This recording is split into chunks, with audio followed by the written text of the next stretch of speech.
They are in many ways the closest thing we have to modern-day knights. Strapped into million-dollar machines, fighter pilots dance on the razor's edge of human capability.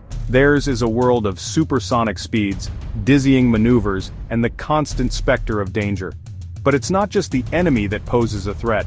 The very forces these pilots harness to achieve flight, gravitational forces or G-forces, can become formidable adversaries in their own right. To the uninitiated, the term G-force might conjure images of roller coasters and amusement park rides. But for fighter pilots, G-forces are an unavoidable and potentially debilitating reality of their profession.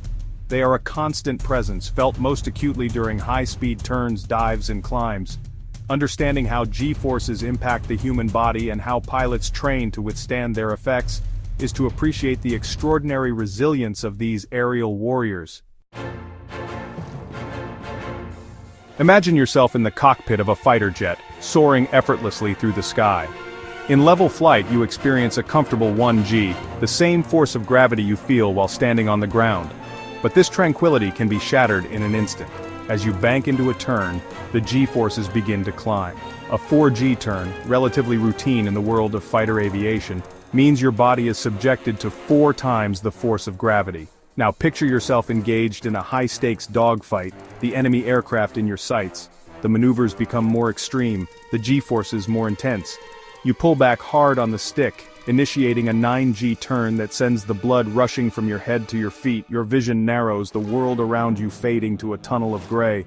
This is the G-force gauntlet, a test of human endurance played out against a backdrop of breathtaking speed and altitude. To comprehend the physiological challenges faced by fighter pilots, one must first understand how G-forces affect the human body.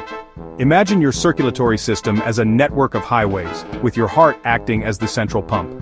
Under normal conditions, blood flows freely throughout this network, delivering oxygen and nutrients to your organs and tissues.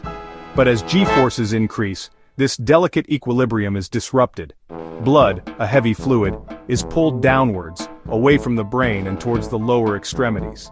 The result is a cascade of physiological responses: vision loss, tunnel vision, and eventually, if the G-forces are sustained long enough, a complete blackout known as G-induced loss of consciousness, or G-LOC. The human body, while remarkably adaptable, was not designed to withstand the rigors of sustained high-G flight.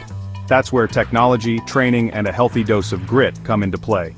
Fighter pilots are equipped with specialized G-suits, think high-tech compression garments, that inflate during high-G maneuvers, constricting blood vessels in the legs and abdomen, and forcing blood back towards the head. But G-suits alone are not enough. Pilots also undergo rigorous training in centrifuges, giant spinning machines that simulate the effects of G-forces to increase their G-tolerance. They learn specialized breathing techniques and muscle contractions, the anti-G straining maneuver or AGSM, that help maintain blood flow to the brain, and perhaps most importantly, they develop the mental fortitude to push their limits, to stare down the physiological demons of G-forces and emerge victorious.